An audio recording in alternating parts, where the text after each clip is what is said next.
Thank you so much, Ron, and thank you everybody for being here. I have so much information to share with you, and I hope I don't run out of time. So, um, I've been doing my work, of course, for 34 years. And what I'm going to do, I know I'm talking to a very sophisticated audience. So I'm just going to go over a little bit about the abduction and how it starts and so forth. But then I'm going to go right into a couple cases. And then we've got the messages that I'm supposed to share with you. Okay, so this is abduction usually starts in very early childhood. This is a drawing that my own 5-year-old son did. He's 40 now. Went way back when I started my work, working with Bud Hopkins and John Mack and David Jacobs, back in the good old days. I asked him to draw what he saw. He told me he would see a tall spider in his bedroom talking to him, and he would end up sleeping in our room every night. This is a still of Steve Neal's work. Now, Steve Neal has been my police artist for the last 34 years. He draws everything that the abductees, the experiencers will describe. And this is what happens.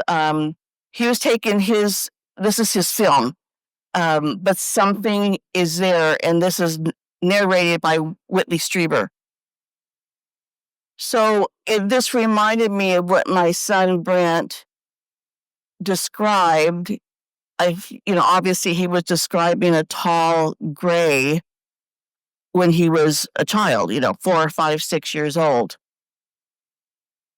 Now this one, Steve Neal just sent me because I have many, many people remembering or having vivid dreams about sitting in a room with other human children, and there are alien beings around, and they're being taught how to levitate objects just using their mind. I have so many cases of this, and this might resonate with somebody, but I wanted to show you in, art form and again, Steve took this from memory from his experiences, as well as Susie Hansen, who wrote the Dual Soul Connection, I believe it is, but I'll be talking about her later. She's from New Zealand. Okay, so many of you know that experiences can happen in a couple ways. We call this the bedroom visitation, where these beings will come in through the window, through the wall. Usually a person will see a blue-white light coming into their room. They begin to feel as if they cannot move, and then there's a blackout period. So this is the bedroom visitation. Then we have the missing time incidents, which I have hundreds and hundreds of cases of this. This is a case of John, who's in my book, Chosen. He was driving up north, visiting his girlfriend. This was in the 80s, so no cell phones. New Year's Eve, he was going to make it there to celebrate, bringing in the new year. He saw this strange object flying very low, no noise, and he thought, what is this? But he does not remember pulling over to look at it. The next thing he remembers is his hands were on the steering wheel, and as if he had just awakened from a nap. He began to continue driving, and when he arrived at his girlfriend's house, it was after 12 o'clock. It was like 2 in. She was calling his parents. They were all frantic, and he told her what happened, and of course, it was they didn't know what to think. But his parents were always very supportive of him. We went through, of course, many, many regression sessions about his case. People also remember being escorted I'll just say on the ship, down a very long hallway. They will see tanks with tiny little fetuses, strange looking fetuses in them. floating in some kind of liquid. It's not water, but it's some kind of liquid. And I feel after 3 decades of doing this that the hybridization program is central to what the alien beings are doing. They of course have an agenda, but just about all of my cases, and I have hundreds, have talked about women with miscarriages or false pregnancies, and being in these memories sometimes come in very vivid dreams. So, um, again, this is taken from Steve's film, but there is something there. You'll be able to see it. It's online. And of course, baby presentations. This has been going on, going on and on for years. A little tiny baby is being shown to the mother, the human mother, saying, "This is your baby, and you must love it for it to survive." And that is said to them time and time again. This also happens to the men, not just the women. This is taken from Jesse Long's case. In my book, Chosen, it was a double abduction with his brother. He is a gay individual. He has no children, no earth children, and he was taken time and time again and shown that these were his children. So it's very, very emotional. I've got a lot of notes here, so okay. The next slide you'll see, this is from Dr. Bruce Solheim. He's also a member of CIRO. He said, "I was shown my alien offspring by 3 very tall aliens that were called controllers. They told me that they were my children and that I had to save them. All 4 of my alien children were gasping for breath and seemed to be very thin and sickly. They were in a tank immersed in a thick liquid that glowed a golden light. The tank had tubes and circuitry around the outer edges. The lid of the tank was transparent, and I desperately wanted to slit it open so my children could breathe. I was crying, but the controllers were telling me that I could not free them. I could hear the voices of my children in my head telling me to help them. I was torn and unable to help until the controllers told me that I needed to love the children, and that would save them. The children were hybrids and very small." So here's the artwork to Bruce's case, seeing him, and we did a couple of regression sessions on this. And these sessions that include children, hybrid children, are very emotional. So here's a drawing that one of my clients did about when she saw her child. They're usually, very sparse hair. Their eyes look like our eyes, but they're much bigger. Of course, very, very thin. Now, some of you may already feel that you have met a hybrid, and there might be some here in this conference, here on Earth. I couldn't have said this 20 years ago, but I feel now that they are walking among us. This drawing was done by one of my CIRO members. She went to a movie premiere, and she happened to be talking to this gentleman. He said she was very thin, and there was something about him that when he looked in her eyes, it was almost as if he could read her mind. And that's what people say. You could walk by them and not know that they're hybrids. It's not until you engage them in conversation, they're a little different. Now, body marks. Body marks will come up overnight. You did not go to bed with them the night before. And I'm going to show you the triangles because those are more difficult to explain away. But this was Mike, who was one of the experiencers that were taken in my Coronado case, the mass abduction. He came up with this very large triangular shaped bruise. He didn't know it was there right away. And that's the strange part of this. I looked at it and I thought, oh my God, Mike, this must have been really painful. So I didn't know it was there.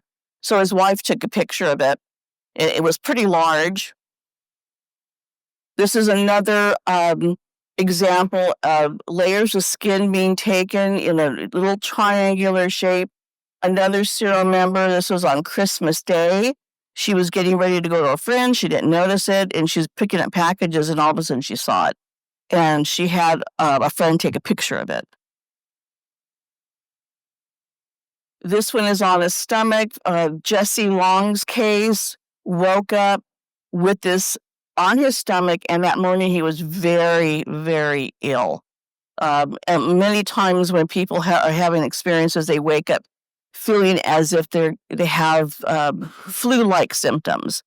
And he was ill, and he called me right away, and of course, he had the picture taken. This is the needle marks that come up very often on different parts of the body. But I wanted to show you, this is one of my serial members, and this happened in the 90s. And so here's another triangle. Now this one is, again, from my double abduction case of the Long brothers. This is a triangle, layers of skin taken off on Jesse Long's penis. And I did not take this picture. But I thought it was important to show you that this could happen to anybody, anywhere. There are, believe it or not, I have two other gentlemen that came to me and said they also woke up with this type of a mark on them. I don't have those pictures. They did not want to take pictures of it. So it does happen. It does happen. And obviously it's in a very sensitive part of the body. Now, this happened recently. This is from Barbara, one of our serial members who lives in Germany. This was on her lower left abdomen. It looks like an incision mark. This happened to her October of last year, 2024. But what was really strange, and I've never shown this to any other audience because this is what happened to me.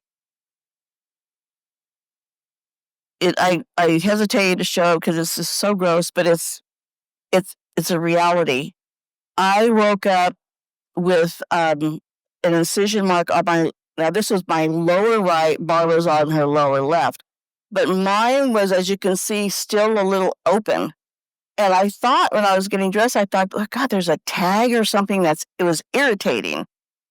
Found no tag on my underwear or my shorts, and somehow I managed to take a picture of it.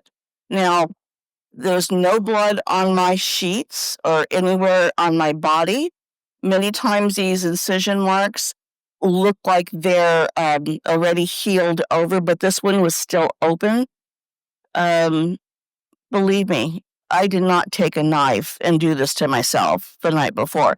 And this was the night of one of our serial support group meetings. So that night in early morning, so July 28th, 29th, this happened.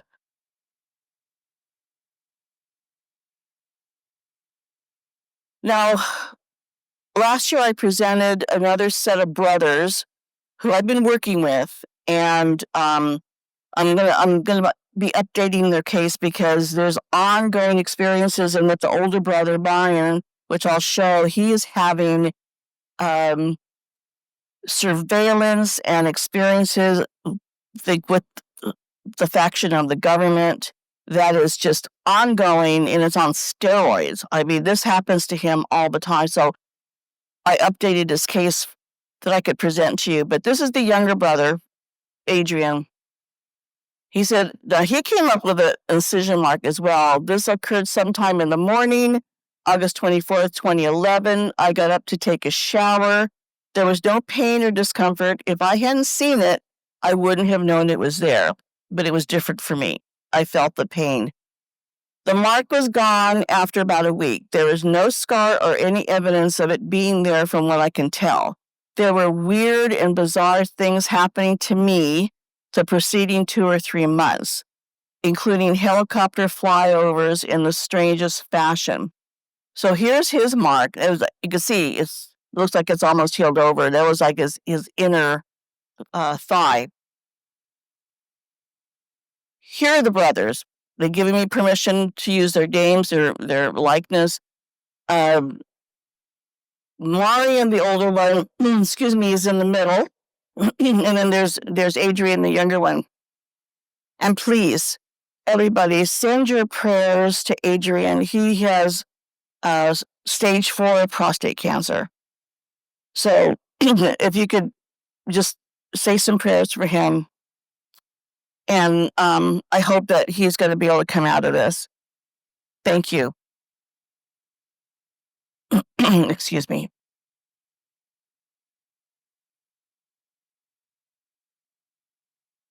Okay, this was what Adrian experienced while I was working with him in sessions. He was followed by helicopters.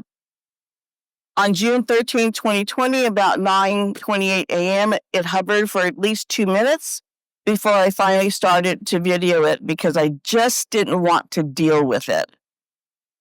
I had enough of these helicopters, but my wife insisted that I go outside to see what's going on and wanted to film it. The helicopter was just hovering unbelievably low over the garage driveway, about 50 or 100 feet.